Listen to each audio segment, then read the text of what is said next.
Welcome back to the channel, guys. In this video we will be welding the flex pipe onto the vehicle.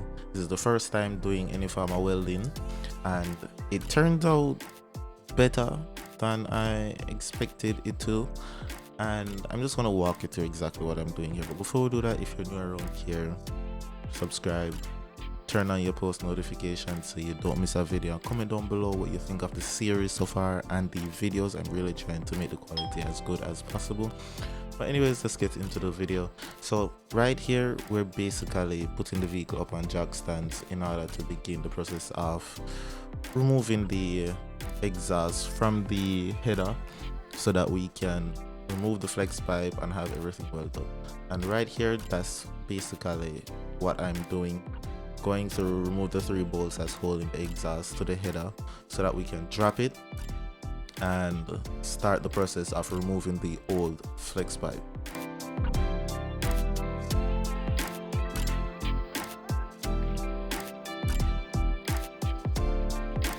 Also, I forgot to mention that this was a public holiday and my father and brother decided to come over and assist me with this whole endeavor.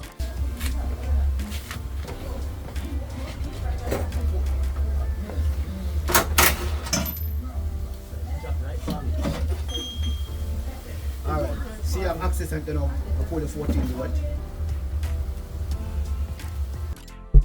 And it was at this point that we realized that we had to pull the exhaust off of the rest of the exhaust pipe that ran underneath the car. We ran into an issue where one bolt decided that it wasn't going to get free, and Pops decided that he was going to go up underneath there to try and see if he could get it loose. But we ended up taking off the entire exhaust and pulling it out from underneath the car in order to work on that one bolt.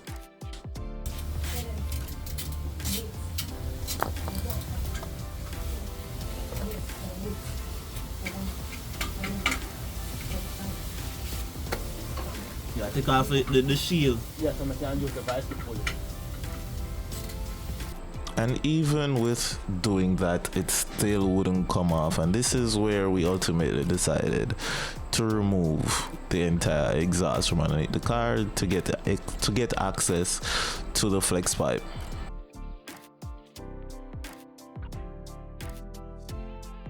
Look on this diameter. Compare. And this is where I also noticed that they install a smaller diameter flex pipe on this car, and that's just bad because that just adds restriction to the exhaust flow, and the one that I have here is the correct diameter. Yeah, a smaller one. Yeah, you're right, the yellow ram there. So with the one bolt decided that it wasn't going to get loose, we decided that we're going to use the angle grinder and some chisel in order to break this nut free from the bolt in order to remove the exhaust from the rest of the pipe so that we can then remove the flex pipe.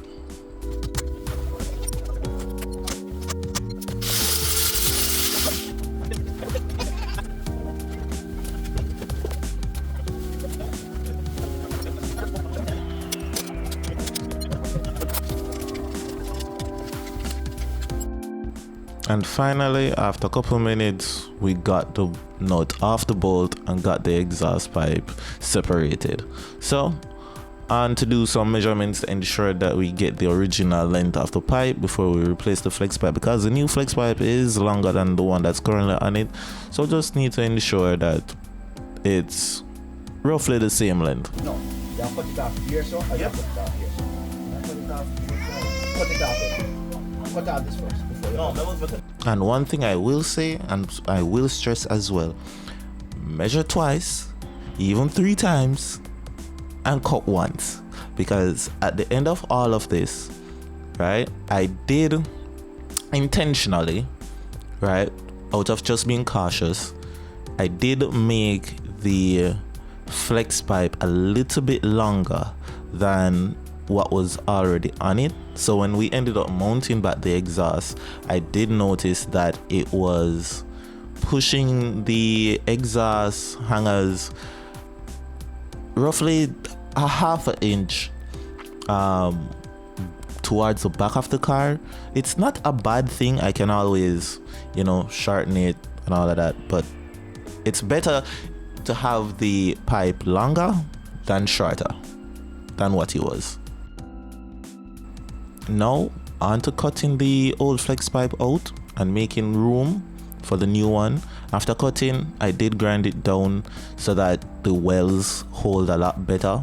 You don't necessarily have to do this, but I did it just to eliminate the rust in the well joints, contaminating anything and just weakening the joints. I did all of that.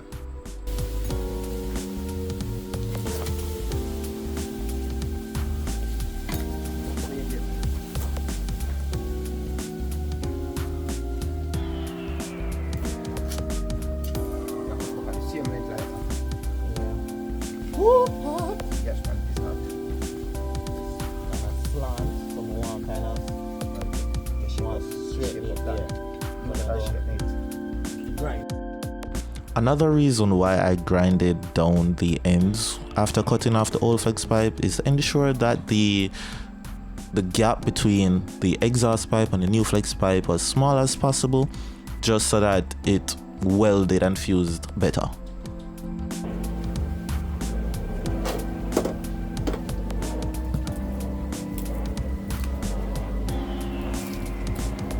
And here comes the welder. I must say, I've never welded anything in my life. Well, that's not true. During high school, we did do some form of welding, but not to this extent.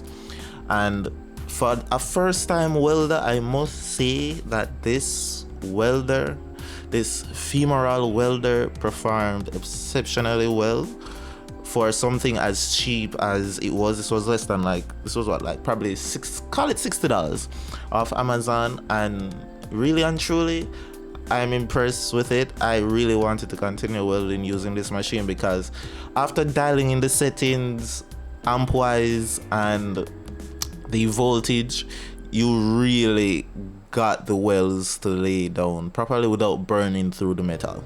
And that, for me, that made it really, really good. But it was really simple to set up. Put in the wire, choose what wire size you are actually using, and once you did that, you press the trigger after setting up the reel and everything to go through. Once you press the trigger, it will feed everything through, and then you'll be able to start welding. Work on 0.8 flux. So it pull the wire now.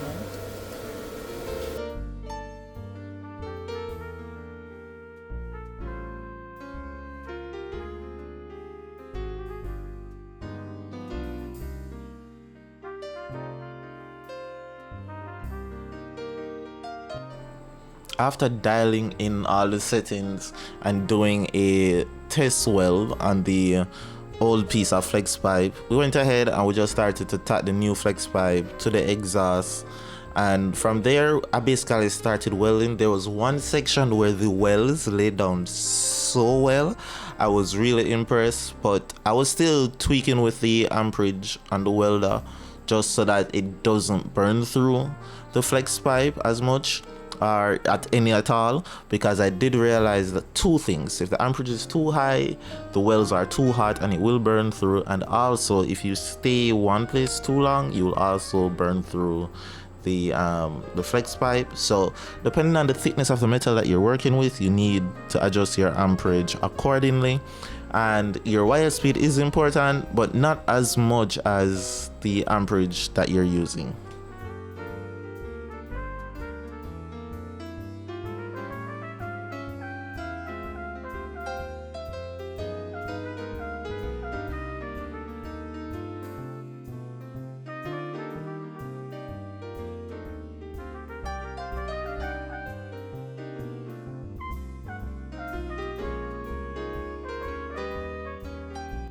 And here comes Pops inspecting the wells after the whole process was completed, and I must say, this welder was so easy to use. I'm actually proud of myself. It came with like a half-pound spool of wire, and I thought that wouldn't be enough to do the welds, but it turns out that it was more than enough, because I was about to even buy an extra 2-pound reel of wire, but the half-pound that it came with, or the 1 pound that it came with, really, you know, did the trick. Femoral, you outdid yourself with this welder. I was skeptical, but it did its job.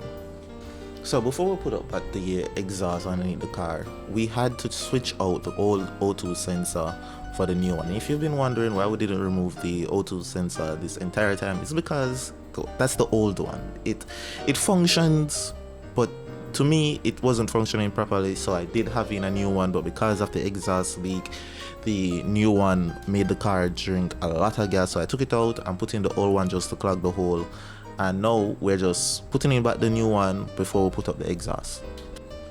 So after putting up the flex pipe underneath the car, we did go ahead and start the car, and I must say the car is a lot more quiet than what it was prior to installing the new flex pipe. And yeah, that is to be expected. The car had an exhaust leak, it's gonna be a lot louder and more rusty and you know, a little bit more rattly than usual. But I must say I am proud of myself. Thanks to Pops and my brother for helping install this whole thing, because honestly I could have done it myself, but having them around made it a lot more easier, and the car just sounds like a different vehicle now.